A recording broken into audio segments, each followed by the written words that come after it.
പ്രിയമുള്ളവരെ, കർത്താവിൻ്റെ തിരുനാമത്തിൽ ഏവർക്കും എൻ്റെ സ്നേഹവന്ദനം. നമ്മുടെ ലക്ഷ്യം കർത്താവുമായി ചേരുക എന്നത് മാത്രമാണ്. നമ്മുടെ ലക്ഷ്യം കർത്താവിനെ സ്നേഹിക്കുക എന്നത് മാത്രമാണ്. നമ്മുടെ ലക്ഷ്യം കർത്താവിൻ്റെ ആത്മാവിനെ അനുസരിച്ച് നടക്കുക എന്നത് മാത്രമാണ്. അപ്രകാരം കർത്താവിൻ്റെ ആത്മാവിനെ അനുസരിച്ച് നടക്കുമ്പോൾ നാം ഈ ലോകത്തിൻ്റെ ഇഷ്ടം നിവർത്തിക്കുന്നവരല്ല, നാം ദൈവത്തിൻ്റെ ഇഷ്ടം നിവർത്തിക്കുന്നവർ തന്നെ ആയിരിക്കും. എന്നു മാത്രവുമല്ല, നമ്മുടെ ജീവിത ലക്ഷ്യം അർത്ഥവത്തതായിരിക്കും. നാം പരാജയത്തിൽ പോകില്ല. മാത്രവുമല്ല, നമ്മെ സഹായിക്കാൻ, ഈ ലോക ജീവിതത്തിൽ നമ്മെ സഹായിക്കാൻ സാക്ഷാൽ സകലത്തിൻ്റെയും സൃഷ്ടാവാകുന്ന ദൈവത്തിൻ്റെ ആത്മാവ് തന്നെ നമ്മോട് കൂടെ ഉണ്ട്. സകല സത്യത്തിലും സകല നീതിയിലും വഴി നടത്തുവാൻ, ഈ ലോകത്തിൻ്റെ വഞ്ചനയെക്കുറിച്ച് വ്യക്തമായ നിലവാരത്തിൽ നമുക്ക് പറഞ്ഞു തരുവാൻ, ഈ ലോകത്തിൻ്റെ വഞ്ചനയിൽ നിന്ന്, പാപത്തിൽ നിന്ന് മാറി നീതിയുള്ള ആ ദൈവത്തിൻ്റെ മനസ്സിനനുസരിച്ച് ആ കർത്താവിനെ സ്നേഹിച്ച് മുന്നേറുവാൻ കർത്താവിൻ്റെ ആത്മാവ് നമ്മെ അഭ്യസിപ്പിക്കുകയാണ്. അതിനായിട്ടാണ് കർത്താവ് നമ്മെ വിളിച്ചിരിക്കുന്നത്. പ്രിയപ്പെട്ടവരെ, ദൈവത്തിൻ്റെ ആത്മാവ് നമ്മോട് ഇടപെടുന്നത് നമുക്ക് ശ്രദ്ധയോടെ മനസ്സിലാക്കാൻ കർത്താവിൻ്റെ ആത്മാവിൽ നമുക്ക് ശരണപ്പെടാം. ഒരു കാര്യം കർത്തൃനാമത്തിൽ പറയാം. എൻ്റെ ജീവിതം മുൻപോട്ട് എങ്ങനെയുള്ളതായിരിക്കും എന്ന് ആരെങ്കിലും വ്യാകുലപ്പെടുന്നുണ്ട് എങ്കിൽ ദൈവത്തിൻ്റെ ആത്മാവ് ആ പ്രിയപ്പെട്ട വ്യക്തിയോട് വ്യക്തമായിട്ട് ഇടപെടുന്നത്, ദൈവത്തിൻ്റെ ആത്മാവിനെ അനുസരിച്ച് നടക്കുക, എന്നാൽ ലോകത്തിൻ്റെ ഇഷ്ടം നിങ്ങളുടെ ജീവിതത്തിൽ നിറവേറില്ല. ഇത് മാറ്റമില്ലാത്ത സത്യം ആണ്. ഇത് നിങ്ങളോടുള്ള ആലോചനയാണ്. ഈ ആലോചനയുടെ പിന്നിൽ നിങ്ങൾക്ക് ദൈവം ഒരു ഉത്തരവാദിത്വം ഏൽപ്പിക്കുകയാണ്. ആ ഉത്തരവാദിത്വം സകലതും നിവർത്തിച്ച, സകലതും നിവൃത്തിയാക്കിയ അരുമനാഥനെ സ്നേഹിക്കുവാനും അരുമനാഥൻ്റെ ആത്മാവിനെ അനുസരിച്ച് നടക്കുവാനും ആണ്. കൈകാലുകൾ കെട്ടപ്പെട്ട അവസ്ഥയായാലും ശരി, നാളത്തെ ദിവസം എന്ത് എന്നുള്ളതിൽ യാതൊരു നിശ്ചയവും ഇല്ല എങ്കിലും ശരി, ഏത് നിമിഷം എന്ത് സംഭവിക്കും എന്ന് ഒരു എത്തും പിടിയും ഇല്ലാത്ത അനുഭവത്തിൽ ആയിരുന്നാലും ശരി, പ്രിയപ്പെട്ടവനെ, എൻ്റെയും നിങ്ങളുടെയും മുമ്പിൽ ഒരു പരിഹാരം മാത്രമേ ഉള്ളൂ. ഏക മാർഗം മാത്രമേ ഉള്ളൂ. അത് യേശു ക്രിസ്തുവിൻ നാമത്തിൽ സാക്ഷാൽ ദൈവത്തിൻ്റെ ആത്മാവിനെ അനുസരിച്ച് നടക്കുക എന്നത്. ദൈവത്തിൻ്റെ ആത്മാവ് നമ്മെ തൻ്റെ ഹിതം വെളിപ്പെടുത്തുവാനായിട്ട് നമ്മെ ആക്കിയിരിക്കുകയാണ്. ഞാൻ ദൈവത്തിൻ്റെ ആത്മാവാക്കിയിരിക്കുന്നു എന്ന് പറയുമ്പോൾ സാക്ഷാൽ ദൈവം നമ്മെ ആക്കിയിരിക്കുകയാണ് എന്ന് തന്നെ ആണ്. ഒരു കാര്യം ഞാനും നിങ്ങളും ഒരുപോലെ മനസ്സിലാക്കണം. ദൈവത്തെ ആരും ഒരു നാളും കണ്ടിട്ടില്ല. ദൈവത്തെ ആരും ഒരു നാളും കണ്ടിട്ടില്ല. എന്നാൽ ദൈവം തന്നെ വെളിപ്പെടുത്തിയിരിക്കുകയാണ് തൻ്റെ വചനത്തിലൂടെ, തൻ്റെ ആത്മാവിലൂടെ. അതായത് ദൈവം തന്നെ വെളിപ്പെടുത്തിയിരിക്കുകയാണ് ക്രിസ്തുവിലൂടെ. ക്രിസ്തു നമുക്ക് തൻ്റെ ആത്മാവിനെ തന്നിരിക്കുകയാണ്. ദൈവത്തിൻ്റെ വചനം ദൈവത്തെ വെളിപ്പെടുത്തിയിരിക്കുന്നു. ദൈവത്തിൻ്റെ വചനം നമുക്ക് ദൈവത്തിൻ്റെ ആത്മാവിനെ തന്നിരിക്കുന്നു. ഈ സത്യത്തെ നാം പരിപൂർണമായും ഗ്രഹിക്കണം. നാം ക്രിസ്തുവിനെ ഒരു മനുഷ്യനായി കണ്ടാൽ നമുക്ക് ഈ സത്യത്തെ ഗ്രഹിക്കാൻ കഴിയില്ല. ക്രിസ്തുവിനെ നാം വെറുമൊരു പ്രവാചകനായി കണ്ടാൽ നമുക്ക് ഈ സത്യത്തെ ഗ്രഹിക്കാൻ കഴിയില്ല. ക്രിസ്തുവിനെ ഒരു ഐഹിക മനുഷ്യനായി അല്ലെങ്കിൽ ഒരു കഥാപാത്രമായി കണ്ടാൽ നമുക്ക് ഈ സത്യത്തെ ഗ്രഹിക്കാൻ കഴിയില്ല. പ്രിയപ്പെട്ടവരെ, ലോകം ക്രിസ്തുവിനെ കാണുന്ന മാർഗം പല രീതിയിൽ ആണ്. പലരും കർത്താവിൻ്റെ വാക്കുകൾ അതിമഹത്തരമാണ് എന്നെല്ലാം പറയുമ്പോൾ, കർത്താവ് പറഞ്ഞതുപോലെ ആരെങ്കിലും പറഞ്ഞിട്ടുണ്ടോ എന്ന് ആർഗ്യുമെൻ്റ് ജയിക്കുവാൻ വേണ്ടി, വാഗ്വാദങ്ങൾ നടക്കുമ്പോൾ ജയിക്കുവാൻ വേണ്ടിയും എല്ലാം സംസാരിക്കുമ്പോഴും അവർക്ക് കർത്താവ് ആരെന്ന് മനസ്സിലാക്കുവാനോ കർത്താവിനെ സ്വീകരിക്കുവാനോ കർത്താവിൻ്റെ ആത്മാവിനെ അനുസരിച്ച് ലോകത്തിൻ്റെ ഇഷ്ടമല്ല ദൈവത്തിൻ്റെ ഇഷ്ടം നിവർത്തിക്കുന്ന ഒരു ധന്യതയുള്ള ഒരു ജീവിതം നയിക്കുവാനോ അവർക്ക് മനസ്സില്ല, അവർക്കത് കാണാനുള്ള കഴിവും ഇല്ല.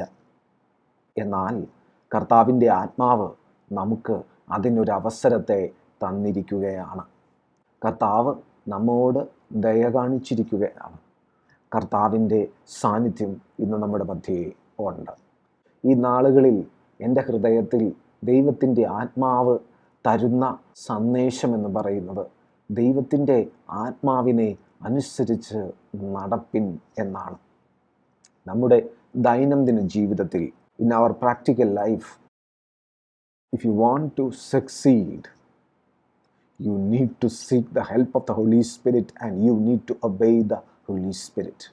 നമ്മുടെ ദൈനംദിന ജീവിതത്തിൽ നമുക്ക് ജയിക്കണമെങ്കിൽ, നമുക്ക് ഒരു ശാപമില്ലാത്ത ഒരു ജീവിതം വേണമെങ്കിൽ, ദൈവത്തിൻ്റെ ആത്മാവിനെ അനുസരിക്കാനും ദൈവത്തിൻ്റെ ആത്മാവ് നടത്തുന്നത് പോലെ നടക്കുകയും വേണം എന്ന കാര്യത്തിൽ യാതൊരു സംശയവും ഇല്ല.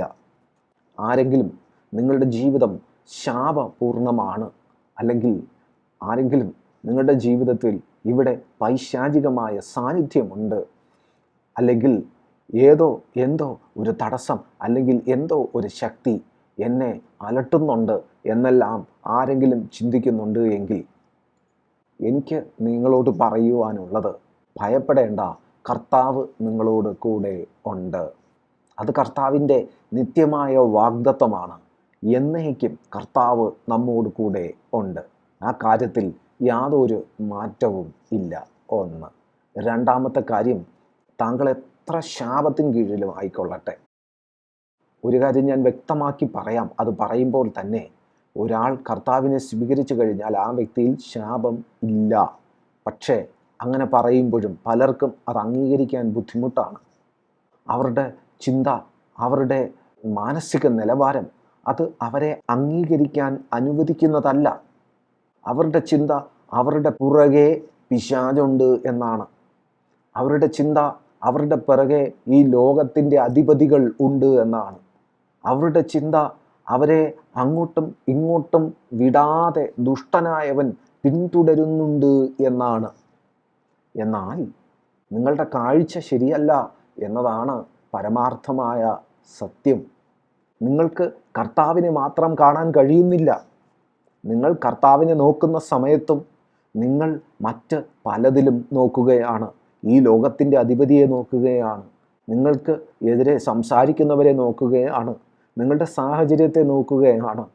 ഏകദൃഷ്ടിയുള്ള അനുഭവം, അതായത് വീണ്ടും ജനിച്ച അനുഭവം നിങ്ങൾക്ക് ഇല്ലാതെ പോകുന്നു. ഞാൻ അങ്ങനെ ആകാൻ ശ്രമിക്കുകയാണ്, ഞാൻ ശ്രമിച്ചു കൊണ്ടേയിരിക്കുകയാണ് എന്നെല്ലാം പറയുന്നവരുണ്ട്. പ്രിയപ്പെട്ടവരെ, നിങ്ങൾ ശ്രമിക്കുന്നത് കൊണ്ടാണ് നിങ്ങൾ പരാജയപ്പെടുന്നത്. അതെങ്ങനെ എന്ന് നിങ്ങൾ ചോദിച്ചു കഴിഞ്ഞാൽ, നിങ്ങൾ ഒരു ശിശുവിനെ പോലെ കർത്താവിനെ നോക്കാൻ, കർത്താവിൻ്റെ കരങ്ങളിൽ ഏൽപ്പിക്കാൻ, കർത്താവിൻ്റെ ആത്മാവിനെ അനുസരിച്ച് നടക്കുന്ന അനുഭവത്തിലേക്ക് വരുവാൻ നിങ്ങൾ ഏൽപ്പിക്കുന്നില്ല. പകരം നിങ്ങളുടെ മനസ്സ് പല വിഷയങ്ങളിലും സഞ്ചരിച്ചു കൊണ്ടിരിക്കുകയാണ്. നിങ്ങളുടെ മനസ്സ് ലോകസഞ്ചാരത്തിലാണ്, ലോകത്തോടൊപ്പമുള്ള യാത്രയിലാണ് നിങ്ങളുടെ മനസ്സായിരിക്കുന്നത്. ഒരു കാര്യം കർത്തൃനാമത്തിൽ പറഞ്ഞുകൊള്ളട്ടെ, ഏറ്റവും ശാപം പിടിച്ച അനുഭവത്തിൽ നിന്ന്, ഏറ്റവും മോശമേറിയ അനുഭവത്തിൽ നിന്ന് നിങ്ങൾക്ക് ആ ഒരു ദോഷകരമായ അനുഭവത്തിൽ ആയിരിക്കുമ്പോഴും കർത്താവായ യേശു ക്രിസ്തുവിനെ അറിയുവാൻ, കർത്താവായ യേശു ക്രിസ്തുവിലൂടെ ദൈവത്തെ പിതാവേ എന്ന് വിളിക്കുവാൻ, ദൈവം എൻ്റെ പിതാവാണ്, ഞാൻ ദൈവത്തിൻ്റെ സന്തതിയാണ് എന്ന സത്യത്തെ തിരിച്ചറിയുവാൻ, കർത്താവായ യേശു ക്രിസ്തു എൻ്റെ പാപങ്ങൾക്ക് പരിഹാരമാണ് എന്ന സത്യത്തെ തിരിച്ചറിയുവാൻ പ്രിയപ്പെട്ടവനെ താങ്കൾക്ക് കഴിഞ്ഞു എങ്കിൽ താങ്കൾ താങ്കളുടെ സാഹചര്യത്തെ നോക്കി ജീവിക്കുന്ന വ്യക്തിയാകാൻ അല്ല ദൈവം വിളിച്ചിരിക്കുന്നത്. കാരണം ഇപ്രകാരം കർത്താവിനെ നോക്കുവാൻ ഈ ലോകത്ത് നല്ലൊരു ശതമാനം പേർക്കും ഭാഗ്യം ലഭിക്കാതിരിക്കുമ്പോൾ താങ്കൾക്ക് ആ ഭാഗ്യം ലഭിച്ചു എങ്കിൽ ദൈവത്തിൻ്റെ ആത്മാവ് വ്യക്തമായി പറയുന്നു, കർത്താവിൻ്റെ ആത്മാവിനെ അനുസരിച്ച് നടക്കുന്ന ഒരു ജീവിത ശൈലിയിലേക്ക് ഞാനും നിങ്ങളും കടന്നു വരേണ്ടതായിട്ട് ഉണ്ട്. ഞാനൊരു കാര്യം വ്യക്തമായ നിലവാരത്തിൽ പറഞ്ഞു തരാം. നിങ്ങളുടെ കുഞ്ഞുങ്ങളെ കാണുമ്പോൾ, നിങ്ങളുടെ ചെറുമക്കളെ കാണുമ്പോൾ, നിങ്ങളുടെ സാഹചര്യത്തെ കാണുമ്പോൾ, നിങ്ങളുടെ കൂടെ ഉള്ളവരെ കാണുമ്പോൾ, ആ വ്യക്തികളുടെ പ്രവൃത്തികളെ കാണുമ്പോൾ നിങ്ങൾ പലപ്പോഴും പല ചിന്തയിലൂടെ കടന്നു പോകും. നിങ്ങൾ അവരുടെ ഭാവി ഇരുണ്ടതായി കാണും. നിങ്ങൾ അവരുടെ ചിന്താഗതിയും പ്രവൃത്തികളും ദോഷമുള്ളതായി കാണും. നിങ്ങൾ അവരെക്കുറിച്ച് വ്യാകുലപ്പെടുവാനും അവരെ നന്നാക്കുന്ന യജ്ഞത്തിൽ ഏർപ്പെടുകയും ചെയ്യുന്ന അനുഭവത്തിലേക്ക് നിങ്ങൾ പോകും. എന്നാൽ ദൈവത്തിൻ്റെ ആത്മാവ് പറയുന്നു, എന്നെ അനുസരിച്ച് നടക്കുന്നതിന് പകരം നിൻ്റെ മനസ്സിൻ്റെ സുഖത്തിനു വേണ്ടി, നിൻ്റെ ചിന്തകളുടെ പരിഹാരത്തിനു വേണ്ടി നീ ഇറങ്ങി നടന്നാൽ, നീ പ്രവർത്തിച്ചാൽ നീ തോറ്റുപോകും, നീ നിരാശ അനുഭവിക്കും. ഒരു വ്യക്തിയെ എന്നിലേക്ക് ആകർഷിക്കുന്നത് അത് എൻ്റെ പ്രവൃത്തിയാണ്, നിൻ്റെ പ്രവൃത്തിയല്ല. അതെ, ഇതാണ് ദൈവത്തിൻ്റെ ശബ്ദം. ഒരു വ്യക്തി കർത്താവിനെ സ്വീകരിച്ചിരിക്കുന്നു എങ്കിൽ ആ വ്യക്തി ഒരു കാര്യം അംഗീകരിച്ചേ പറ്റൂ, എനിക്ക് എൻ്റെ ജീവിതത്തിൽ ഒന്നും ചെയ്യാൻ കഴിയില്ല. ഞാൻ എൻ്റെ ജീവിതത്തിൽ എന്തെങ്കിലും ചെയ്യുന്നു എങ്കിൽ അത് എൻ്റെ അരുമനാഥൻ എന്നെ അനുവദിക്കുന്നത് കൊണ്ട് മാത്രം, എൻ്റെ അരുമനാഥൻ എന്നെ വഴി നടത്തുന്നത് കൊണ്ട് മാത്രം. സകലതും ക്രിസ്തു മുഖാന്തരം, സകലതും ക്രിസ്തുവിനായിട്ടും മാത്രം എൻ്റെ ജീവിതത്തിൽ വ്യാപരിക്കട്ടെ. ഞാൻ കർത്താവിൻ്റെ ദാസി, അല്ലെങ്കിൽ ഞാൻ കർത്താവിൻ്റെ ദാസൻ, തിരുഹിതം പോലെ എന്നിൽ നിറവേറട്ടെ എന്ന ഒരു നിലവാരത്തിലേക്ക് നാം വരേണ്ടതായിട്ട് ഉണ്ട്. പ്രിയമുള്ളവരെ, ഞാനിത് നിങ്ങളോട് സംസാരിക്കുമ്പോൾ എനിക്ക് വ്യക്തമായ നിലവാരത്തിൽ നിങ്ങളോട് ചിലത് ചോദിക്കുവാൻ ഉണ്ട്. നിങ്ങൾ കർത്താവിൻ്റെ സന്തതിയെങ്കിൽ നിങ്ങൾക്ക് എന്തുകൊണ്ട് നിങ്ങളുടെ ജീവിതത്തിൽ ശാപമുണ്ട്, നിങ്ങളുടെ ജീവിതത്തിൽ ബന്ധനമുണ്ട്, നിങ്ങളുടെ ജീവിതത്തിൽ പോരാട്ടമുണ്ട്, നിങ്ങൾക്കെതിരെ ദുഷ്ടൻ പ്രവർത്തിക്കുന്നുണ്ട് എന്നെല്ലാം ഉള്ള ചിന്ത നിങ്ങൾക്ക് എങ്ങനെ വരുന്നു? അപ്പോൾ നിങ്ങൾ എന്നോടൊരു വചനമെടുക്കും പറയും, നമുക്ക് പോരാട്ടമുള്ളത് ജഡരക്തങ്ങളോടല്ല, വാഴ്ചകളോട്, അധികാരങ്ങളോടും സ്വർലോകത്തിലെ ദുഷ്ടാത്മ സേനയോടും അത്രേ എന്ന വചനം എല്ലാം നിങ്ങളെടുക്കും. എന്നിട്ട് നിങ്ങൾ തന്നെ എടുക്കും, ദുർദിവസത്തിൽ എതിർത്ത് നിൽപ്പാൻ ദൈവത്തിൻ്റെ സർവായുധ വർഗം ധരിച്ചുകൊള്ളുവിൻ എന്നെല്ലാം നിങ്ങൾ പറയും. എന്നിട്ട് നിങ്ങൾ സർവായുധ വർഗത്തിലെ എന്തെല്ലാം ഉണ്ട് എന്നുള്ളതെല്ലാം നിങ്ങൾ ഓരോന്നായി വ്യാഖ്യാനിക്കാൻ ആരംഭിക്കും. നിങ്ങൾക്ക് എത്ര സർവായുധ വർഗമുണ്ടെങ്കിലും നിങ്ങൾ ദൈവത്തിന് കീഴ്പ്പെട്ട് പിശാചിനോട് എതിർത്ത് നിൽക്കുന്നവരാണ് എന്നുള്ള വചനമെല്ലാം ഉണ്ട്. നിങ്ങൾ ആ വചനമെല്ലാം എടുത്ത് വച്ച് പ്രാർത്ഥിക്കുകയും അതനുസരിച്ച് പോരാടുകയൊക്കെ ചെയ്യുന്ന പാർട്ടിയാണെങ്കിലും ഏതൊരു മനുഷ്യനും എത്ര ഉറച്ചു നിന്നാലും അവൻ വെറും ഒരു ശ്വാസം മാത്രമാണ് എന്ന സത്യത്തെ ഞാൻ നിങ്ങളുടെ മുമ്പിൽ പറയാൻ ആഗ്രഹിക്കുകയാണ്. നിങ്ങളും ഞാനുമല്ല പോരാടേണ്ടത്.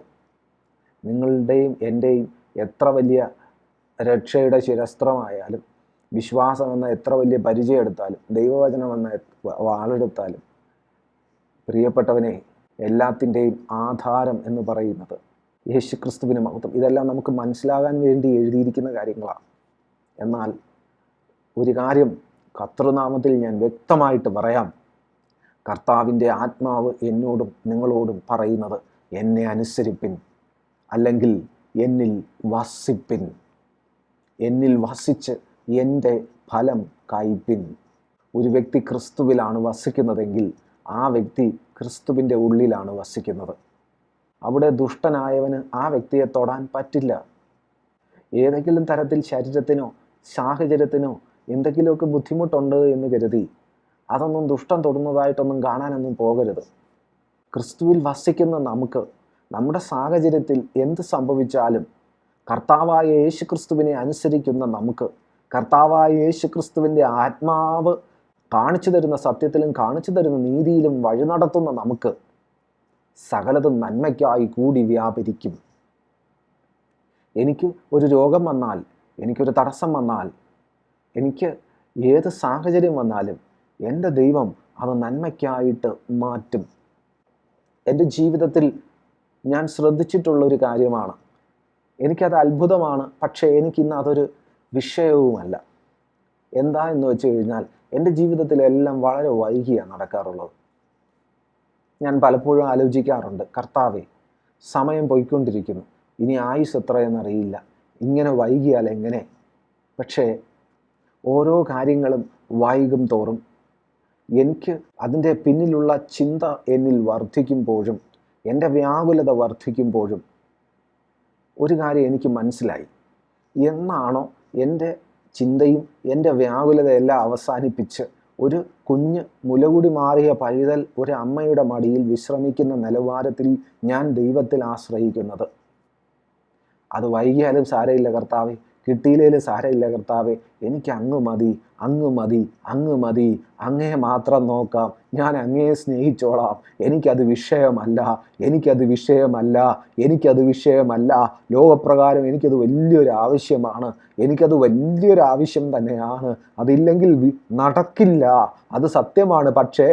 പക്ഷേ അങ്ങയുടെ സ്നേഹത്തിൻ്റെ മുമ്പിൽ കർത്താവേ, അത് വേണ്ട വേണ്ട വേണ്ട വേണ്ട, എന്നോട് ക്ഷമിക്കപ്പാ, ഞാൻ അത് ഓർത്ത് ചിന്തിച്ച് വ്യാകുലപ്പെടുന്നത് അങ്ങയ്ക്ക് ഹിതമല്ല. എൻ്റെ ദൈവമേ, എനിക്ക് അങ്ങയെ സ്നേഹിക്കണം സ്നേഹിക്കണം സ്നേഹിക്കണം എന്ന നിലവാരത്തിൽ എപ്പോഴെല്ലാം ഞാൻ ദൈവാത്മാവിന് കീഴ്പ്പെട്ട് ദൈവാത്മാവിനെ അനുസരിച്ചിട്ടുണ്ടോ, അപ്പോഴെല്ലാം ചോദിക്കുന്നതിനും നനയ്ക്കുന്നതിനും അപ്പുറമായിട്ട് കർത്താവ് കാര്യങ്ങൾ നടത്തുന്നത് ഞാൻ കണ്ടിട്ടുണ്ട്. ഒരു മനുഷ്യൻ സഹായമില്ലാതിരിക്കുമ്പോഴും, ആരും കരുണ കാണിക്കാതിരിക്കുമ്പോഴും, എന്നെ അറിയാത്ത, എനിക്കറിഞ്ഞുകൂടാത്ത മാർഗങ്ങളിൽ നിന്ന് കർത്താവ് എന്നെ കരുണയോടെ ചേർത്ത് പിടിക്കുന്നത്, കർത്താവ് എനിക്ക് വേണ്ടി പ്രവർത്തിക്കുന്നത് എനിക്ക് കാണാൻ കഴിഞ്ഞിട്ടുണ്ട്. ഒന്നല്ല, അനേകം അനേകം അവസരങ്ങൾ എനിക്കിങ്ങനെ ഉണ്ടായിട്ടുണ്ട്. അതുകൊണ്ട് തന്നെ ഇന്ന് എനിക്ക് ആ വിഷയത്തിൽ ഒരു എക്സ്പീരിയൻസ് ലഭിച്ചിരിക്കുകയാണ്. എൻ്റെ ജീവിതത്തിലെ ഏറ്റവും പ്രധാനപ്പെട്ട എല്ലാ കാര്യങ്ങളും വളരെയധികം വൈകിയിട്ടുണ്ട്. പലപ്പോഴും ഇല്ല, ഇനി ഇല്ല എന്ന നിലവാരത്തിൽ ഒരു തീർപ്പ് കൽപ്പിക്കപ്പെട്ടിട്ടുണ്ട്. പക്ഷേ ആ അനുഭവങ്ങളിലൂടെ ഞാൻ കടന്നുപോയതിൽ ഇന്ന് എനിക്കൊരു കാര്യം അറിയാം. ഇന്ന് ഞാൻ സ്വസ്ഥതയോടെ ഇരിക്കുന്നു. ഇന്ന് എൻ്റെ ജീവിതത്തിൽ എല്ലാം നടന്നതുകൊണ്ടല്ല, എല്ലാം നിവൃത്തിയായതുകൊണ്ടല്ല ഞാൻ സ്വസ്ഥതയോടിരിക്കുന്നത്. കാരണം ഓരോ ജീവിത യാത്രയിലും എനിക്ക് പഠിക്കാൻ പറ്റി. എന്താ പഠിക്കാൻ പറ്റിയത്? വൈകിയാലും, നഷ്ടപ്പെട്ടു പോയാലും, തകർന്നു പോയാലും എന്നെ നടത്തുന്ന ദൈവം വിശ്വസ്തനാണ്. എൻ്റെ ദൈവം എൻ്റെ പിതാവാണ്. His grace is sufficient for me. എനിക്ക് എൻ്റെ ദൈവത്തിൻ്റെ കൃപയല്ലാതെ മറ്റൊന്നും എനിക്ക് വേണ്ട എന്ന സത്യത്തെ ഞാൻ തിരിച്ചറിയുന്നു. അയ്യോ, പ്രായം ഇത്രയും ആയില്ലേ, കാര്യങ്ങളായില്ലല്ലോ, എന്താ ഇങ്ങനെ? അയ്യോ, മക്കൾക്ക് ഇങ്ങനെയൊക്കെയാണോ? അയ്യോ, സ്വന്തം മോൻ ഇങ്ങനെയൊക്കെയാണോ പോകുന്നത്? അവൻ ഇങ്ങനെ പോയാൽ എങ്ങനെ? അയ്യോ, എൻ്റെ സാമ്പത്തികം, അയ്യോ, എനിക്ക് കയറിക്കിടക്കാനൊരു ഇടം, അയ്യോ, നാളെ ഞാൻ എന്ത് കഴിക്കും? അയ്യോ, എൻ്റെ ആരോഗ്യം ഇങ്ങനെയെങ്കിൽ എങ്ങനെ? ഇങ്ങനെ മുന്നോട്ട് പോയാൽ എന്താകും? പ്രിയപ്പെട്ടവരെ, സ്വസ്ഥമാക്, സ്വസ്ഥമാക്. യേശു ക്രിസ്തുവിൻ നാമത്തിൽ സ്വസ്ഥമാക്. കാരണം സമാധാന പ്രഭുവാണ് ഉള്ളിൽ വസിക്കുന്ന ദൈവം. ഇമ്മാനുവേൽ, ദൈവം നമ്മോടുകൂടെ. അതെ, സാക്ഷാൽ യേശു ക്രിസ്തു, ആ സമാധാന പ്രഭു ഇന്ന് നമുക്ക് തൻ്റെ ആത്മാവിനെ തന്നിരിക്കുകയാണ്. എന്തിന്? നമ്മെ തൻ്റെ ഹിതപ്രകാരം നടത്തുവാൻ. ദൈവത്തിൻ്റെ ആത്മാവ് നമ്മെ മരുഭൂമിയിലൂടെയാണ് നടത്തുന്നതെങ്കിലും ധൈര്യമായി മുന്നോട്ട് പോകണം. കാരണം തെറ്റിപ്പോകില്ല നമ്മൾ. ഇരുളിൻ താഴ്വരയിലൂടെയാണ് എങ്കിലും ദൈവത്തിൻ്റെ ആത്മാവ് നടത്തുമ്പോൾ നാം തെറ്റിപ്പോകില്ല. അക്കാര്യത്തിൽ ആർക്കും ഒരു സംശയവും കർത്തൃനാമത്തിൽ വേണ്ട എന്ന് ഞാൻ പറഞ്ഞുകൊള്ളട്ടെ. പ്രിയമുള്ളവരെ, കർത്താവ് എന്നെയും നിങ്ങളെയും സ്നേഹിക്കുന്നു. കർത്താവ് എന്നെയും നിങ്ങളെയും സ്നേഹിക്കുന്നത് കൊണ്ടാണ് കർത്താവ് ഈ കാര്യങ്ങൾ ഇത്ര ഹൃദ്യമായി എന്നോടും നിങ്ങളോടും ഇടപെടുന്നത്. ശരീരം വിളിച്ചു പറയും കഴിയില്ല, മനസ്സ് വിളിച്ചു പറയും കഴിയില്ല, സാഹചര്യം വിളിച്ചു പറയും കഴിയില്ല, ബന്ധുക്കൾ വിളിച്ചു പറയും കഴിയില്ല, സമൂഹം വിളിച്ചു പറയും കഴിയില്ല. ഞാനും പറയും അയ്യോ എനിക്ക് കഴിയില്ല.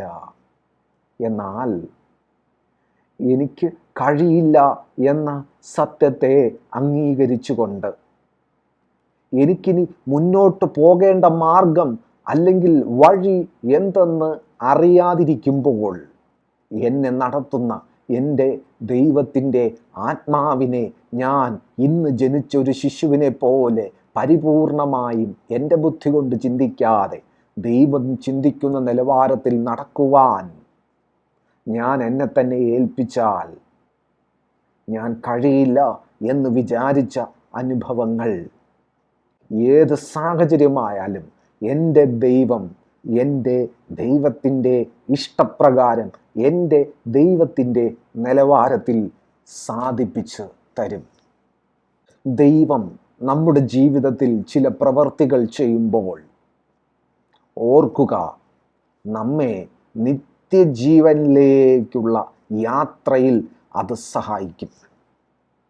ദൈവം നമ്മുടെ ജീവിതത്തിൽ ഒരു ബന്ധം തന്നാൽ അത് നമ്മുടെ നിത്യജീവനെ സ്വാധീനിക്കുന്നതായിരിക്കും.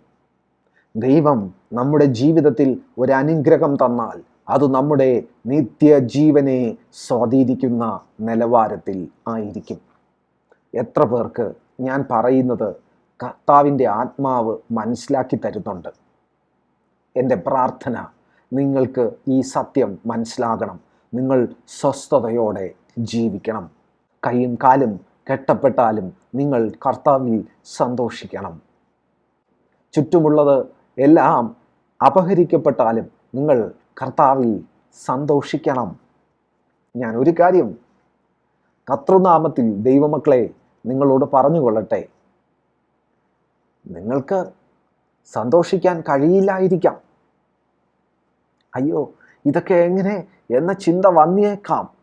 പക്ഷെ ഒരു കാര്യം ഞാൻ പറയാം, നിങ്ങൾ കർത്താവിനെ ആശ്രയിക്കാൻ ആരംഭിക്കുമ്പോൾ, നിങ്ങൾ കർത്താവിനോടുകൂടെ ചേർന്നിരിക്കാൻ ആരംഭിക്കുമ്പോൾ നിങ്ങളുടെ ജീവിതത്തിൽ വന്നു മൂടുന്ന ഒരനുഭവമുണ്ട്. നിങ്ങൾ ദൈവത്തെ ദൈവാത്മാവിൻ്റെ നിലവാരത്തിൽ ക്രിസ്തേശുവിൻ്റെ അനുഭവത്തിൽ ദൈവത്തെ സ്നേഹിക്കാൻ ആരംഭിക്കുമ്പോൾ നിങ്ങളുടെ ജീവിതത്തിൽ ഭയത്തിനോ വ്യാകുലതയ്ക്കോ ചിന്താകുലങ്ങൾക്കോ സ്ഥാനം ഇല്ലാതെ പോകും.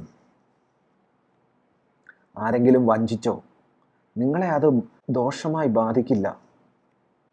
എനിക്ക് അത് പരിപൂർണമായിട്ടും എനിക്ക് അത് നിങ്ങളോട് പറയാനായിട്ട് കഴിയും.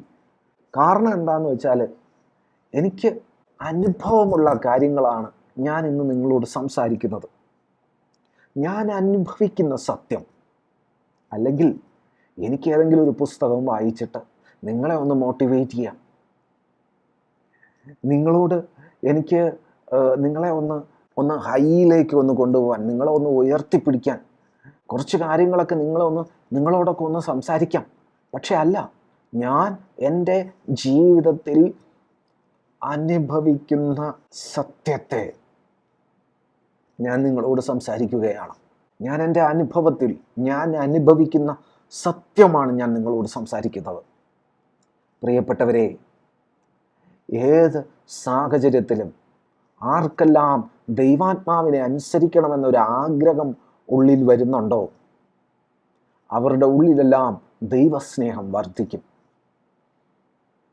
ആർക്കെല്ലാം ദൈവസ്നേഹം വർദ്ധിക്കുന്നുണ്ടോ, ഞാൻ ഗ്യാരണ്ടി തരാം, അവരാരും നശിക്കില്ല. നാളെ ഭക്ഷണത്തിന് വകയില്ല, നാളെ സ്വന്തം കിടപ്പാടത്തിൽ നിന്ന് നമ്മെ ഇറക്കി വിടുന്ന ദിവസമായിരിക്കാം. പക്ഷേ നിങ്ങൾ സമാധാനമുള്ളവരായിരിക്കും. നിങ്ങൾ നശിച്ചു പോകില്ല. നിങ്ങളുടെ മക്കളെ കാണുമ്പോൾ അയ്യോ, ഇവൻ നാശത്തിലേക്കാണല്ലോ പോകുന്നത് എന്നുള്ള ചിന്തയിൽ നിങ്ങൾ ഉരുകി നശിക്കത്തില്ല. ഞാൻ ഗ്യാരണ്ടീഡായിട്ട് പറയാം, നിങ്ങൾ ആ ചിന്തയിൽ ഉരുകി നശിക്കത്തില്ല. പകരം നിങ്ങൾ കർത്താവിൽ ആശ്രയിക്കും, നിങ്ങൾ കർത്താവിൽ സന്തോഷിക്കും, നിങ്ങൾ പ്രത്യാശയുള്ളവർ ആയിരിക്കും. നാശത്തിലേക്ക് പോകാൻ നിൽക്കുന്നവൻ്റെ മുമ്പിൽ നിങ്ങൾ നിത്യതയിലേക്ക് പോകുവാൻ നിൽക്കുന്നതിൻ്റെ ഏറ്റവും നല്ല മാതൃകയായി നിലനിൽക്കും. ഈ ലോകത്തിലെ ഓരോ അവസ്ഥയും എന്നോടും നിങ്ങളോടും വിളിച്ചു പറയുന്നൊരു സത്യമുണ്ട്. എന്താണെന്നറിയാമോ? ഈ ലോകത്തിലെ ഓരോ അവസ്ഥയും സാഹചര്യങ്ങളും എന്നോടും നിങ്ങളോടും വിളിച്ചു പറയുകയാണ്, ഞാൻ നിന്നെ കീഴ്പ്പെടുത്തും. എന്നാൽ സത്യസന്ധമായ ദൈവസ്നേഹത്തിൽ വേരൂന്നിയുള്ള ദൈവിക ബന്ധം ആ സാഹചര്യങ്ങളോട് വിളിച്ചു പറയുകയാണ്, ക്രിസ്തുവിൻ സ്നേഹത്തിൽ നിന്ന് എന്നെ വേർപിരിപ്പാൻ ഒന്നിനും കഴിയുകയില്ല എന്ന്. പ്രിയപ്പെട്ടവരെ, നിങ്ങൾക്ക് എപ്രകാരം ജീവിക്കണം എന്ന് നിങ്ങൾക്ക് തീരുമാനിക്കാം. ഞാൻ നിങ്ങളോട് ഇന്ന് സംസാരിക്കുന്നതിൻ്റെ അല്ലെങ്കിൽ സംസാരിച്ചു കൊണ്ടിരിക്കുന്നതിൻ്റെ, നിങ്ങൾ കേട്ടുകൊണ്ടിരിക്കുന്നതിൻ്റെ ഈ സന്ദേശത്തിൻ്റെ നട്ഷൽ എന്ത് എന്ന് വച്ചു കഴിഞ്ഞാൽ, അല്ലെങ്കിൽ ആകത്തുക എന്ത് എന്ന് വച്ചു കഴിഞ്ഞാൽ, ഒരുവൻ കർത്താവായ യേശു ക്രിസ്തുവിനെ സ്വീകരിച്ച് ദൈവത്തിൻ്റെ സന്തതിയായി മാറിയിരിക്കുന്നു എങ്കിൽ ആ വ്യക്തി ലോകത്തെ ഏറ്റവും ആരോഗ്യമുള്ള മനസ്സിൻ്റെ ഉടമയായിരിക്കണം. That person should possess a sound mind. എന്നാൽ നിർഭാഗ്യവശാൽ ദൈവമക്കൾ എന്ന് സ്വയം അവകാശപ്പെടുന്ന വ്യക്തികൾ ഞാൻ കണ്ടിട്ടുള്ളതിൽ ഏറ്റവും അധികം മാനസിക ആരോഗ്യം ഇല്ലാത്തവരാണ്. വളരെയേറെ പേർ മാനസിക രോഗികളാണ്, വളരെയേറെ പേർ ഭ്രാന്തുള്ള വ്യക്തികളാണ്. എന്നാൽ അവർ സമൂഹത്തിൽ ഭ്രാന്തില്ലാത്തവർ എന്ന ലേബലിൽ ജീവിക്കുകയാണ്. പലരും സാഡിസ്റ്റുകളാണ്, വിഷാദ രോഗത്തിന് അടിമകളാണ്. അവരത് തിരിച്ചറിയുന്നില്ല എന്ന് മാത്രമേ ഉള്ളൂ. പലരും ഇലൂഷനിൽ ജീവിക്കുന്നവരാണ്, പല പല ഭാവനകളിൽ. അവർ കിടന്നുറങ്ങുമ്പോൾ കാണുന്ന സ്വപ്നം, അവർ പ്രാർത്ഥിക്കുമ്പോൾ കാണുന്ന കാഴ്ചകൾ, അവരുടെ ചെവിയിൽ കേൾക്കുന്ന പല പല ചിന്തകൾ, ശബ്ദങ്ങൾ, ഇതിനനുസരിച്ച് ഇതെല്ലാം ദൈവമെന്ന നിലവാരത്തിൽ ജീവിക്കുന്നവരാണ്. അപകടം പിടിച്ച ജീവിതം, ദോഷം പിടിച്ച ജീവിതം. അവർക്ക് തിരിച്ചറിയാൻ കഴിവ് പോലും നഷ്ടപ്പെട്ടിരിക്കുകയാണ്. അവർ ഒരു നിത്യനാശത്തിലേക്ക് പോവുകയാണ്. മാത്രമല്ല, അവർ മുഖാന്തരം അവരോടൊപ്പം ഉള്ളവർ നശിച്ചു കൊണ്ടിരിക്കുകയാണ് എന്ന്. ഇന്ന് ജനത്തെ എങ്ങനെ ആകർഷിക്കാം, ലോസ് ഓഫ് അട്രാക്ഷൻ പഠിച്ചിട്ട് ജനത്തെ എങ്ങനെ ആകർഷിക്കാം, ജനത്തെ എങ്ങനെ വശീകരിക്കാം, ഇരിക്കുന്ന നിലവാരം എങ്ങനെയായിരിക്കണം, നടക്കുന്ന നിലവാരം എങ്ങനെയായിരിക്കണം, നോക്കുന്ന നിലവാരം എങ്ങനെയായിരിക്കണം എന്നെല്ലാം ഗവേഷണം നടത്തി അത് പഠിച്ച് അത് പ്രായോഗിക തലത്തിൽ കൊണ്ടുവന്ന് ജനത്തിൻ്റെ ഇടയിൽ വന്നു നിന്ന് ജനത്തിന് ആവശ്യമുള്ളതെന്ന് തോന്നുന്ന, എന്നാൽ ദൈവത്തിന് ആവശ്യമില്ലാത്ത കാര്യങ്ങൾ പറഞ്ഞ് മുന്നോട്ട് പോകുന്ന ഒരു തലമുറയിലാണ് നാം ആയിരിക്കുന്നത്. അതുമാത്രം കേൾക്കുന്ന ഒരിടത്താണ് നാം ആയിരിക്കുന്നത്. ഇവിടെ മാനസികമായ ആരോഗ്യം നശിച്ചു കൊണ്ടിരിക്കുകയാണ്. പ്രിയപ്പെട്ടവനെ, എനിക്കും താങ്കൾക്കും ആവശ്യം ക്രിസ്തുവിൻ്റെ മനസ്സാണ്. ക്രിസ്തുവിൻ്റെ മനസ്സുള്ളവരായി മാറുവാൻ ക്രിസ്തുവിനെ അനുസരിക്കുന്ന അനുഭവം നമ്മിൽ വരണം. ക്രിസ്തുവിനെ അനുസരിക്കുന്ന അനുഭവം ഉള്ള വ്യക്തി ക്രിസ്തുവിൻ്റെ ആത്മാവിനെ അനുസരിച്ച് നടക്കുന്നവനാണ്. ഏത് സാഹചര്യത്തിലും സത്യസന്ധമായി സ്വന്തം ചിന്തകളെ മാറ്റിവെച്ച് ദൈവാത്മാവേ കരുണ ചെയ്യണം, എന്നെ പഠിപ്പിക്കണം എന്ന നിലവാരത്തിൽ പ്രാർത്ഥിക്കുന്ന, വചനം എന്താണോ, കർത്താവ് എപ്രകാരമാണോ ജീവിച്ചത്, ആ നിലവാരം മാത്രമേ പരിശുദ്ധാത്മാവ് പഠിപ്പിച്ചു തരൂ. മനസ്സിലാക്കണം, വചനം എന്താണോ പറയുന്നത്, കർത്താവായ യേശു ക്രിസ്തു വചനപ്രകാരം എങ്ങനെയാണോ ജീവിച്ചത്, ആ നിലവാരം മാത്രമേ പരിശുദ്ധാത്മാവ് നമ്മെ പഠിപ്പിച്ചു തരൂ. പരിശുദ്ധാത്മാവ് അല്ലാത്ത ഒരു നിലവാരവും പഠിപ്പിക്കില്ല. ആ നിലവാരത്തിൽ മുൻപോട്ട് വരുമ്പോൾ നിങ്ങൾ ദൈവസ്നേഹത്താൽ നിറയപ്പെടും. കാരണം ദൈവസ്നേഹത്താലാണ് ഈ പ്രക്രിയ എല്ലാം നമ്മിൽ നടക്കുന്നത്. ദൈവസ്നേഹത്താൽ നിറയപ്പെടുമ്പോൾ നാമും കർത്താവിനോട് അനുരൂപരാകുവാൻ തക്കവണ്ണം നാം കർത്താവിൻ്റെ മനസ്സുള്ളവരായി മാറ്റപ്പെടും. പ്രിയപ്പെട്ടവരെ, ആത്മാവിനെ അനുസരിച്ച് നടക്കുക എന്നാൽ കർത്താവിൻ്റെ മനസ്സുള്ളവരാകുക എന്ന സത്യത്തെ ഞാൻ നിങ്ങളുടെ മുമ്പിൽ വയ്ക്കുകയാണ്. അതിനായിട്ട് തന്നെ കർത്താവിൻ്റെ ആത്മാവ് നിങ്ങളെ സഹായിക്കട്ടെ. വിളിച്ച ദൈവം വിശ്വസ്തൻ, വാക്കുമാറുകയില്ല. ദൈവത്തെ സ്നേഹിക്കുന്നവർക്ക് സകലതും നന്മയ്ക്കായി തന്നെ കൂടി വ്യാപരിക്കുന്നു എന്ന സത്യത്തെ നിങ്ങളുടെ മുമ്പിൽ പറഞ്ഞുകൊണ്ട് ഞാൻ കർത്താവിൻ്റെ നാമത്തിൽ നിങ്ങളേവരെയും ഞാൻ അനുഗ്രഹിച്ച് പ്രാർത്ഥിക്കുന്നു. കർത്താവിൻ്റെ കൃപ കൂടിയിരിക്കട്ടെ. ആമേൻ.